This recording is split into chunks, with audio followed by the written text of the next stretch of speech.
Le déploiement de drapeaux étrangers dans l'espace public n'est pas un simple geste d'exubérance. Pour certains élus, il s'agit carrément de provocation.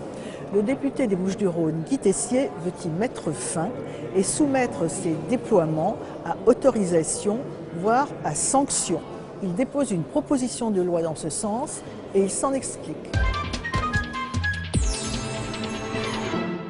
Guy Tessier, vous présentez une proposition de loi visant à réglementer l'usage d'un drapeau étranger dans l'espace public français par une déclaration préalable. Alors, pourquoi ? Écoutez, tout simplement parce que on voit de plus en plus dans l'espace public des manifestations de drapeaux étrangers. Et j'ai le souvenir d'ailleurs d'un soir de second tour à l'occasion d'élections présidentielles, une telle foule brandissant des drapeaux de toutes sortes que l'on pouvait se demander si cette manifestation se passait bien en France. Et puis, moi qui suis maire aussi à Marseille, je dois vous dire qu'à l'occasion de mariages très nombreux que nous célébrons, eh bien, quelquefois, la mairie est envahie de drapeaux étrangers. Alors, on pourrait ne pas s'en offusquer, dans la mesure où la manifestation de ces drapeaux pourrait être simplement des manifestations de joie, de solidarité. Mais elles le sont la plupart du temps dans la provocation aux institutions de notre République. En fait, c'est une espèce de défi à la France. Absolument. À l'ordre républicain, mais je considère qu'à partir du moment où ils se marient dans une mairie en France, ils doivent respecter les coutumes et les lois de ce pays.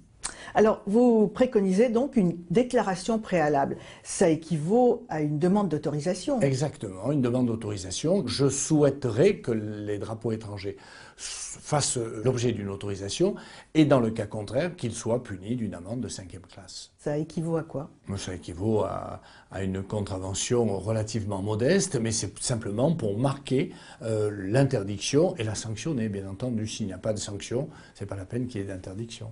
Quels seraient les critères d'autorisation ? Écoutez, il faudra prouver l'intérêt de la manifestation de drapeaux étrangers. Quand vous dites ça, finalement, vous proscrivez un peu la notion de binationalité, non ? Non, pas du tout. Je peux la comprendre, je peux l'accepter, bien qu'elle me paraisse aujourd'hui dans une situation critique, la double nationalité. Mais je pense que c'est pas ça qui compte, c'est pas le fait d'avoir une double nationalité. Il y a des binationaux qui ont des comportements, je dirais, très républicains. Je pense qu'il faut sans doute rappeler toute une génération de jeunes hommes ou de jeunes femmes à l'obligation qu'ils ont, à partir du moment où ils vivent dans notre pays, de s'adapter aux coutumes, aux droits, comment pourrais-je dire, aux usages du pays qui les accueille d'ailleurs très volontiers. C'est ça, et c'est pas le contraire qui doit se faire, c'est pas une adaptation du pays d'accueil.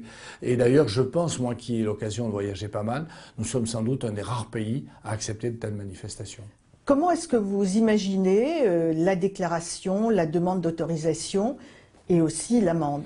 Écoutez, très simplement, il suffirait qu'il y ait un bureau en préfecture qui recueille les demandes de gens qui, pour une manifestation ou pour une autre, souhaiteraient vouloir manifester leur origine. Ils peuvent être aussi d'origine étrangère et pouvoir vouloir manifester leur soutien à la France en manifestant avec leur drapeau. Je pense par exemple aux Maliens qui peuvent aujourd'hui manifester leur solidarité et leur reconnaissance à l'égard de notre pays qui vient de les libérer. Est-ce que vous ne pensez pas qu'il serait utile d'enseigner à l'école la notion de drapeau ? J'en suis persuadé et je pense que nous portons d'ailleurs solidairement, quand je dis solidairement, c'est depuis des temps anciens, la responsabilité de ne pas avoir enseigné comme il faut l'histoire et donc aussi le drapeau et l'histoire du drapeau.